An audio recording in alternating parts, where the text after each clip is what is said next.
두 번째로 우리가 다뤄야 될 부분은 바로 변화에 대한 관리입니다. 이건 제가 주기적으로 계속 말하고 있죠. 직업 부분에 대해서 아니면 다른 측면에 얘기할 때도 시대가 변하고 있고 세상이 변하고 있다는 얘기는 계속해서 반복하고 있는 상황입니다. 그럼 시대가 변하고 상황이 변하고 현황이 변하기 때문에 리더십도 변화가 필요하다는 거죠. 그래서 기존에는 카리스마 리더십이 주로 많은 호응을 받았으나 현재 상황에선 변혁적 리더십이라든가 민주적 리더십이 훨씬 더 호응을 받고 있는 상황인 겁니다. 그렇기 때문에 현대 사회에서는요, 단순히 리더십뿐만 아니라 이러한 리더로서의 나의 변화를 어떻게 관리할 것인가가 중요한 포인트가 되고 있습니다. 그래서 바로 변화 관리에 대해서 지금부터 한번 알아보도록 하겠습니다. 자, 변화 관리. 왜 변화가 필요한가? 이것부터 한번 생각해 볼까요? 첫 번째는 바로 직업의 안정입니다. 이런 거랑 비슷해요. 만약에 21세기 직장 생활에서 시대가 변함에 따라서 이렇게 한번 살펴볼까요? 시대가 변했어요, 여러분. 시대가 변하면 일 처리하는 방식도 달라지겠죠? 얼마 전에 보니까 이런 경우도 꽤 있더라고요. 초밥 같은 경우에 보면 초밥을 이제 요리사가 가서 직접 이렇게 만들지 않습니까? 근데 일본에서 나오는 어떤 기계를 보니까 초밥을 그냥 그대로 나오게 하는 그냥 생선 넣고 밥을 넣으면 바로 그냥 해서 와사비까지 딱 넣어서 나오게 되는 고추냉이까지 넣어서 나오게 되는 그러한 기계도 제출이 됐고 요새는 김밥 싸는 기계도 나왔더라고요. 그러니까 뭐냐면 우리가 기존에 사람들이 했던 일들에 대해서 기계로 대처되는 성향이 꽤 많다라는 거죠. 이건 직무 자체도 마찬가지예요. 현실에서 한번 생각해 볼까요? 왜 기존에 있는 사람들이 우리 꼰대 소리를 듣는가를 봤을 때 이러한 측면이 있어요. 뭐냐면 디지털 변화를 또 쫓아가고 있지 못하기 때문입니다. 선행되는 예를 들어서 예전에는요. 예전이라는 건 이제 여러분의 부모님 세대 때는요. 경험이라는 것이 그 경험 속에서 나타나는 경륜이라는 것이 인정을 받을 수 있었어요. 그만큼 경험이 형성이 되고 그런 일처리 방식이 꽤나 그 다음 일처리에 영향을 미쳤다는 거죠.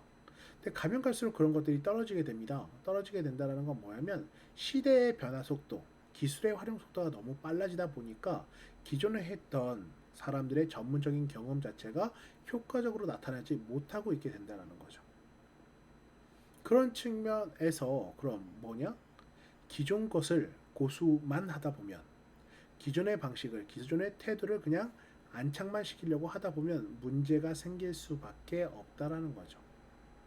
직업적인 측면에서 마찬가지 아니겠습니까? 요새 사람을 뽑는데 기본적인 오해의 능력이 없는 사람 누가 뽑겠습니까? 워드를 못해요. 한글을 못해요. 엑셀을 다루지 못해요. 파워포인트를 못 다뤄요. 누가 그런 사람을 뽑습니까? 지금 현재. 이건 가장 기초적인 측면인 거예요. 나이 든 사람들이 갖고 있는 그러한 지식과 경륜이 가장 기초적인 이런 것들도 되지 않는 상황에선 그런 경륜이 사용이 될 수가 없다라는 겁니다. 결국 이런 것들에 대한 변화, 시대의 변화에 대한 측면이 반영이 되지 못하면 어떻게 되겠습니까? 그럼 도태가 되는 거죠. 직업적인 측면도 마찬가지라는 겁니다. 제가 진로 강의를 할 때 이런 얘기를 할 때 하는 경우가 꽤 많아요. 뭐냐면 치킨집 얘기를 하는 경우가 많습니다. 우리나라의 치킨집이 몇 개나 될 것인가? 라는 질문인데요. 보통 이 얘기를 처음 시작했던 게 제가 2014년, 15년 정도였었는데 그때 조사했을 때는 한 2만 5천 개 정도였어요. 그때 이 얘기가 처음 나왔을 때. 근데 얼마 전에 조사를 해보니까 그게 지금 8만 개가 넘더라고요. 우리나라에 있는 치킨집 개수만 8만 개가 넘는다는 얘기입니다. 근데 제가 궁금한 건 이거예요. 이 8만 개가 넘어가는 치킨집 중에 내가 정말 치킨을 너무너무 좋아해서 하는 사람이 몇 명이나 될 것 같습니까, 여러분? 예상보다 많지는 않을 거예요. 내가 뭔가 정말 닭을 잘 튀겨갖고 아니면 새로운 소스를 개발해서 새로운 맛집으로서 내가 사람들에게 맛있는 닭을 제공할 역사적 사명을 띠고 뭔가 이 일을 하는 사람들은 많지 않을 겁니다. 근데 왜 이렇게 많이 하는가? 돈을 벌려고 뭐 여러 가지 경제적인 사정이나 이유도 있겠지만 다른 관점에서 보면 이렇게 갈 수 있어요. 뭐냐면 내가 내 전공에서 밀려났기 때문입니다. 현실에서. 이게 어떤 의미인지 아셔야 돼요. 시대가 변하고 있고 기술이 변하고 있습니다. 그런 상황에서 그 기술 변화에서 내가 경쟁력을 갖지 못하면 어떻게 되겠습니까? 밀려날 수밖에 없는 거예요. 거의 모든 분야가 마찬가지입니다. 프로그래밍 같은 경우에도 기존 방식으로 뭔가 계속 프로그램을 했어요. 그게 잘못된 건 아니죠. 그런데 언어가 바뀌고 스타일이 바뀌고 접근하는 플랫폼이 바뀌고 있는데 기존 것만 계속 유지를 한다. 그럼 어떻게 되겠습니까? 당연히 도태될 수밖에 없는 거죠. 지금 사용되지 않는 기술을 누가 돈을 주고 고용을 해서 사용을 하겠습니까? 그러니까 변화하는 측면에 반영이 필요하다라는 거예요. 이 반영 없이는 살아남을 수가 없다라는 얘기입니다. 그래서 이 변화라는 건 결국 직업의 안정과 직접적으로 연결이 될 수밖에 없다라는 거예요. 변화를 해야 신기술을 배워야 기존에 도태된 걸 배제해야 결국 내가 직업적인 안정을 이끌 수 있다는 걸 의미한다는 겁니다. 두 번째는 바로 커리어의 발전이에요. 같은 얘기입니다. 커리어 발전이라는 게 뭐겠습니까? 경쟁력 갖고 있는 기술적인 측면의 요소라는 거예요. 내가 해당 부분에 있어서 어떠한 기술적인 향상, 성장이 전제가 되어야 나의 커리어를 형성할 수 있다는 겁니다. 기존의 커리어에 대한 반복을 통해서 그 커리어만을 성장시킨다. 이거 갖고는 지금 살아남을 수가 없다는 얘기고, 더 넓게, 더 확대해서, 더 연계를 해서 이러한 커리어에 대한 발전이 전제가 될 필요가 있다는 거죠. 세 번째는 그럼 이러한 커리어가 발전되면 당연히 따라오는 게 뭐겠습니까? 몸값, 그러니까 나의 연봉에 대한 향상인 거죠. 많은 학생들이 지금 시점에서 이직에 대한 두려움을 갖고 있는 친구들이 꽤 많아요. 그러니까 이직이라는 건 뭐냐면 되게 안정적인 직업을 갖고 있다, 혹은 그런 안정적인 대기업에 가고 싶다. 당연히 그런 측면에서 이해는 하죠. 그런데 여러분, 대기업이나 아니면 안정적인 직업이라는 게 늘 최고의 선택이다라고 볼 수는 없습니다. 현실에서. 왜냐면 그런 발전이 없거든요. 안정을 추구한다라는 건 일 자체에 대한 매너리에 빠질 확률이 높다라는 거예요. 이렇게 한번 볼까요? 뭐냐면 많은 사람들이 공무원을 하다가 그만두는 경우가 있어요. 근데 그 부분에 대해서 그 이유를 살펴보면 많은 사람들이 이제 직무에 대한 만족도, 이 문제 때문입니다. 뭐냐면 처음에는 안정을 추구하면서 해당 직무 공무원이 돼서 내가 그 부분에 있어서 만족을 갖고 있었을 수는 있겠지만, 그게 일이 반복되면서 그 다음에 그 일의 반복 속에서 무언가 아쉬운 점이 나타날 수밖에 없는 거죠. 매너리즘에 빠진다고 해야 될까요? 자, 그 측면에서 봤을 때 이제 내가 재미있는 일, 흥미있는 일을 하고자 하는 사람들의 욕구라는 것은, 그 만족이라는 건 결코 가볍게 볼 문제가 아니라는 겁니다. 자, 굳이 여기까지 왜 왔냐면 여러분들의 커리어가 발전되고 새로운 성과가 유발돼야 여러분들의 연봉이 올라가시고 여러분의 몸값이 더 높게 책정이 된다라는 걸 의미하기 때문이에요. 이게 왜 중요하냐? 결국 이직이라는 건 단순히 기존의 비안정적인 직업에서 잘린다라는 의미가 아니라 여러분이 여러분들의 몸값을 한 번 더 업그레이드 할 수 있는 하나의 기회가 될 수 있다는 겁니다. 얼만큼 충실하게, 얼만큼 다양한 일을 해왔느냐에 따라서 그게 가능한 것이지, 그거 없이 그냥 갈 수는 없다는 얘기예요. 그리고 결국 이 과정 속에서 나에 대한 인정, 자존감에 대한 형성, 이런 걸로 직업에 대한 만족도도 향상될 수 있겠죠. 그러니까 이런 것들이 바로 직업적인 측면의 변화, 목적이라고 볼 수 있을 겁니다. 자, 그럼 변화에 대처하는 방법 한번 생각을 해볼까요? 이 방법은 제가 12가지의 예시를 들어가면서 말씀을 드릴 거예요. 첫 번째는 우리의 생각을 명확히 할 5가지 행동의 선택에 관한 질문을 활용하라는 겁니다. 그러니까 생각 자체가 복잡한 경우가 많죠. 그러니까 행동에 대한 선택을 하기 위한 5가지 질문 한번 말해볼게요. 우리가 이 변화를 활용해야 될 이유는 무엇인가? 여러분이 어떠한 변화 목적이 생기거나 변화 목표, 아니면 변화에 대한 측면에 요구가 생겼다면 이걸 꼭 변화해야 되는가? 이유는 뭔가? 라는 측면의 질문이 필요하다는 거죠. 두 번째, 변화는 언제 일어날 것인가? 어떻게 이 변화를 다룰 것인가? 다른 사람에게 이 변화는 무엇을 의미하는가? 이 변화에 어떤 사람에게 영향을 미치는가?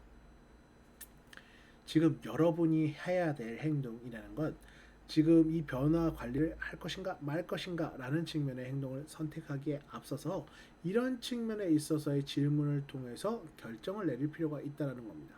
지금 이 변화를 바로 시작할지 아니면 다른 계획을 통해서 다시 한번 정리를 할지, 그런 측면에서 한번 생각을 해볼 필요가 있다는 거예요. 다시 한번 변화를 활용해야 될 이유를 확인하실 필요가 있고요. 언제 이 변화가 일어날 것인가, 이 변화를 어떻게 다룰 것인가, 뭘 의미하는가, 어떤 사람에게 영향을 미치는가, 이런 것들이 바로 변화에 대한 관리를 하기 위한 사전 질문 같은 거라고 볼 수 있을 겁니다.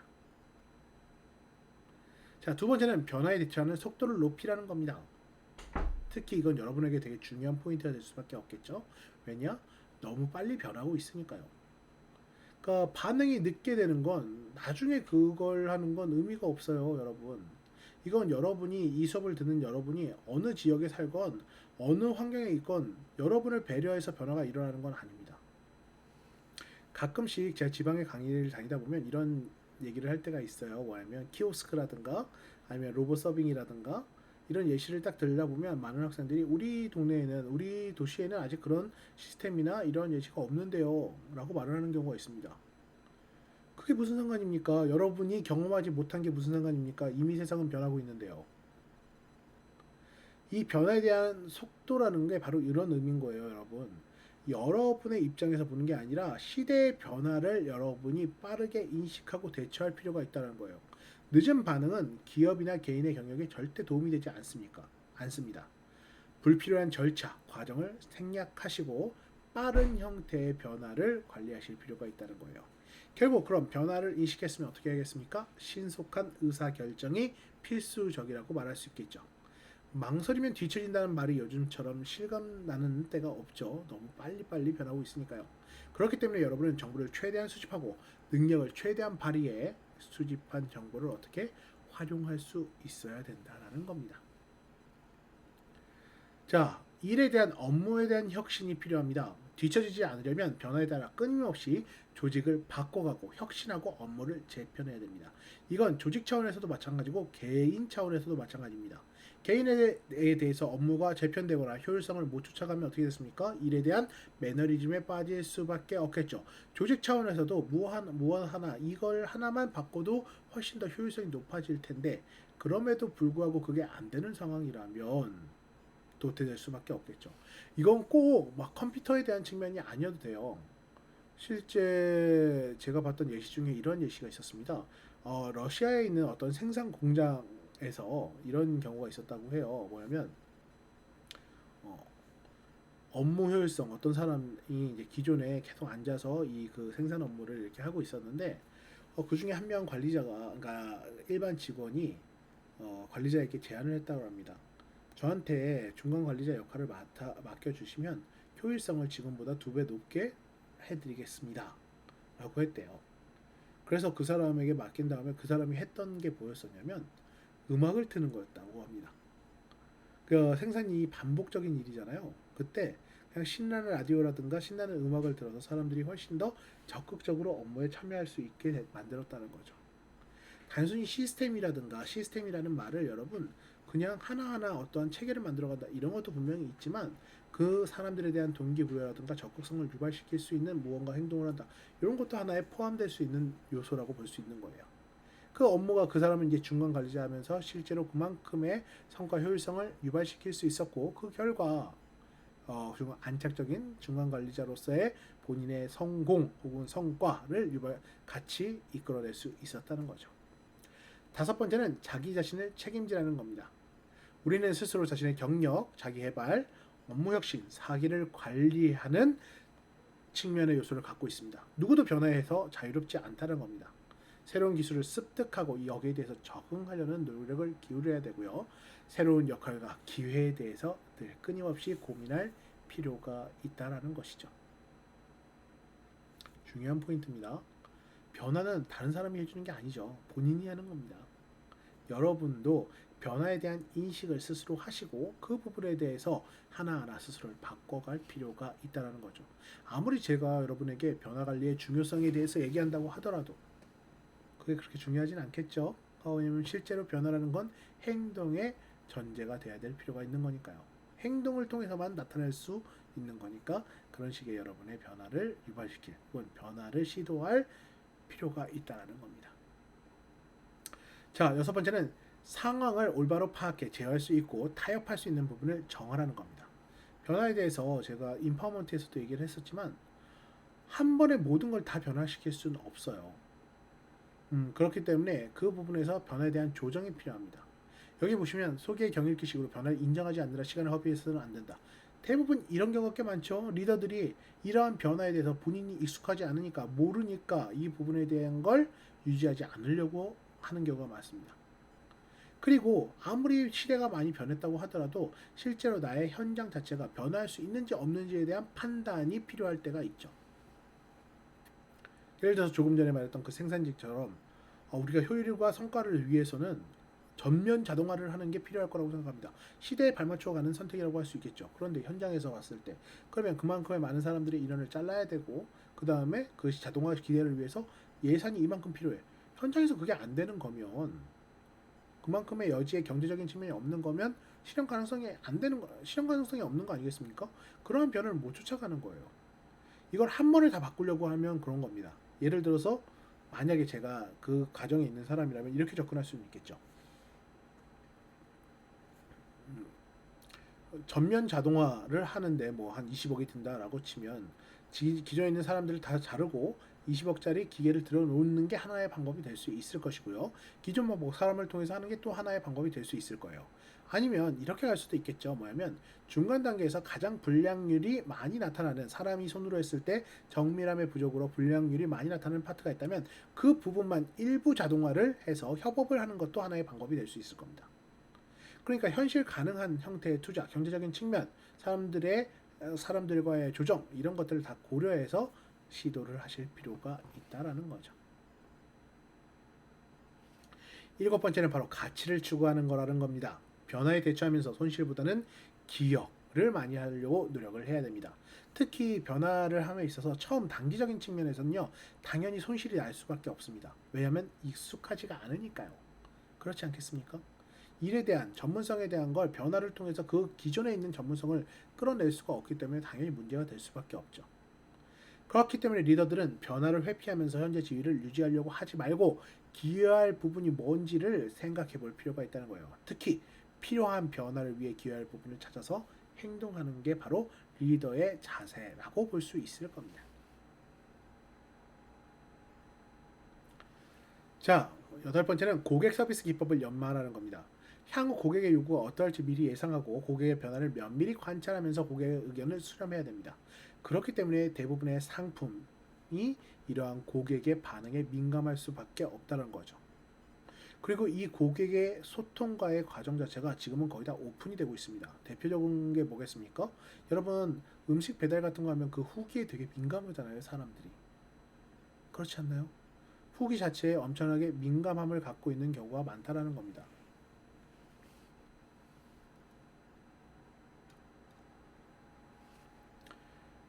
배민이나 아니면 뭐 쿠팡이츠나 이런 데서도 마찬가지죠. 후기를 잘 써주면 크게 문제될 게 없어요. 그런데 후기를 예를 들어서 뭐 한 평점 1점을 줬다고 하면 막 분노에 찬 사장님의 댓글을 보는 경우도 꽤 있죠. 근데 이 고객의 변화가 나타나야 그리고 고객의 변화를 반영해야 더 나은 선택을 이끌어갈 수 있게 된다라는 겁니다. 이 고객의 응대 없이 혹은 세대의 변화에 대한 인식 없이 접근하는 건 좋은 방식이 아닌 거죠. 음, 조금 전에 이제 배달 서비스 얘기를 했지만 요새 누가 직접 해당 업체에 전화해서 배달을 합니까? 다들 그냥 편하게 선택을 하면서 배민이라든가 배달 앱을 쓰고 있죠. 생각해 보세요. 여러분 지금 현재 뭐 갑자기 짜장면이 먹고 싶다라고 했을 때 중국집에 직접 전화하는 사람이 몇 명이나 되나요? 거의 다 앱으로 결제를 하고 앱으로 더 편하게 접근하지 않습니까? 특히 요새는 코로나 때문에도 뭐랄까 직접 대면을 하지 않는 방향으로 더 편하게 가는 방법을 선호하고 있기 때문에 이런 측면에서 시대의 변화, 특히 고객의 요구를 반영하지 못하면 당연히 도태될 수밖에 없는 거죠. 아무리 지금 식당 같은 경우에도 보면 갑자기 이제 배달 업계가 호황인 것처럼 식당 업계도 코로나 사태 이후에 배달 업종을 시작한 약간 식당이 있을 것이고 그걸 못하는 식당이 있을 겁니다. 그럼 시간적인 측면 아니면 오고 가는 사람들 고객에 대한 관리에 대한 측면에 대해서 인식을 제대로 못하고 있고 제대로 반영을 못하고 있다는 의미겠죠. 그래서 해당 부분에 대한 걸 기법, 고객 서비스 기법을 관찰하고 적용할 필요가 있다는 걸 의미하는 겁니다. 자, 9번. 빠른 변화 속에서 자신을 재충전할 시간과 장소를 마련할 필요가 있습니다. 이거 어떻게 보면 되게 뻔한 말같이 보이죠. 뭐냐면 지친다는 거예요, 여러분. 지친다는 겁니다. 사람이. 변화, 이게 노력을 하는 건 좋죠. 변화를 하는 것도 좋은 겁니다. 하지만 이 변화를 하기까지의 과정에서 여유가 있어야 될 필요도 있다는 거예요. 이건 어떻게 보면 약간 딜레마죠. 조금 전에 계속 신속하게 변화하라. 그런데 이 변화를 최대한으로 잘 수용할 수 있도록 평소에 나의 마음가짐이 필요하다는 겁니다. 끝도 없이 달려가다 보면 그 충분한 휴식이 없으면 사람들의 효율성은 떨어질 수밖에 없습니다. 그러한 측면에서 여러분이 갖춰야 될 건 뭐겠습니까? 바로 평소에 내가 변화가 있었을 때 그 변화에 대해서 올인할 수 있도록 평소에 충분한 여유를 갖고 생각을 갖고 재충전을 하는 그러한 연습 과정이 필요하다는 거죠. 자, 동일한 계통으로 스트레스에 대한 해소가 필요합니다. 일할 때와 쉬어야 될을 분명히 구분하고 적당한 휴식을 통해 스트레스와 피로를 해소하고 관리할 필요가 있다는 겁니다. 아무리 체력이 좋아도 쉬지 않고 일만 하는 사람은 결국 건강에 대한 문제가 생길 수밖에 없고 일의 능률과 효율성이 떨어질 수밖에 없습니다. 여러분만의 스트레스 관리 방법을 설정하시고 항상 기분이 좋아질 수 있게 접근할 수 있는 그러한 형태의 무언가 아웃풋이라고 해야 될까요? 그러한 형태의 리프레시할 수 있는 그러한 측면을 갖춰진다면 훨씬 더 변화를 효과적으로 이끌어갈 수 있을 겁니다. 자, 11번째는 의사소통을 통해 목표와 역할, 직원에 대한 기대를 명확히 하라는 겁니다. 우리뿐만 아니라 직원들도, 그러니까 예를 들어서 리더뿐만 아니라 밑에 있는 직원들도 변화에 대처할 필요가 있습니다. 그러니까 리더로서 남은 변화를 하고 내가 변화에 민감해야 된다. 당연히 필요한 거죠. 하지만 밑에 있는 내 부하 직원이라든가 아니면 내가 다뤄야 될, 관리해야 될 사람들도 이러한 변화에 적절히 대처할 수 있도록 준비를 하고 지원을 할 필요가 있다는 겁니다. 회사 직원들이 내가 변화에 민감한 건 좋아요. 그런데 변화 때문에 스트레스를 받고 있어. 그럼 회사 자체가 위기에 처할 수밖에 없어요. 약점을 아는 만큼 경쟁력이 높아지기 때문에 직원이 갖고 있는 인식이라든가 이런 것들도 되게 중요한 포인트라는 겁니다. 예전에 제가 회사 생활을 했을 때, 그러니까 한 10년 전쯤이겠죠. 이런 얘기를 들은 적이 있었어요. 뭐냐면 회사 대표가 갑자기 회사에서 다 직원들에게 아이패드를 제공해 드리겠습니다. 그럼 앞으로 온라인으로 한번 회의를 진행해 봅시다. 이렇게 하는 거예요. 얘기를 하는데 모든 직원들이 다 반대를 했습니다. 그러니까 그 이유가 뭐였냐면요.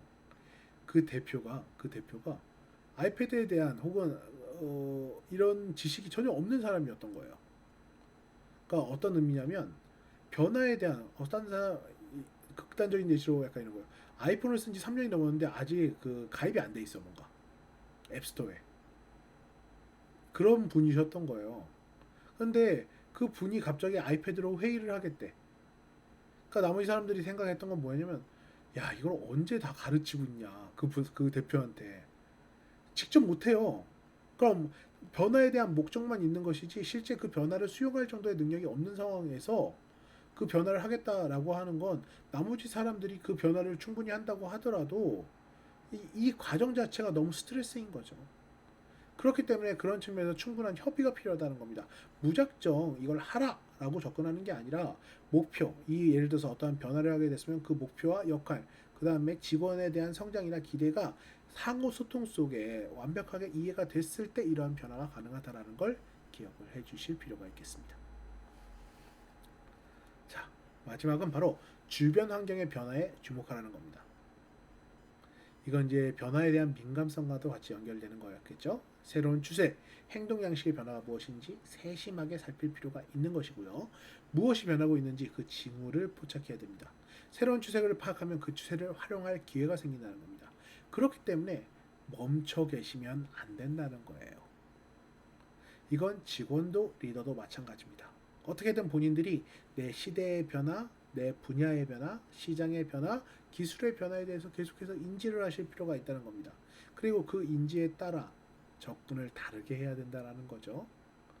해당 부분에 대해서 어떤 변화가 지금 일어나고 있고 그 부분의 업데이트가 어떻게 일어나고 있고 고객들은 어떻게 변하고 있는지 여기에 대해서 항상 세심하게 살필 필요가 있고 이 변화에 주목을 해서 상호소통 속에서 그 변화에 대한 걸 어떻게 적용할 것인지를 충분히 고민하고 적용할 필요가 있다는 겁니다.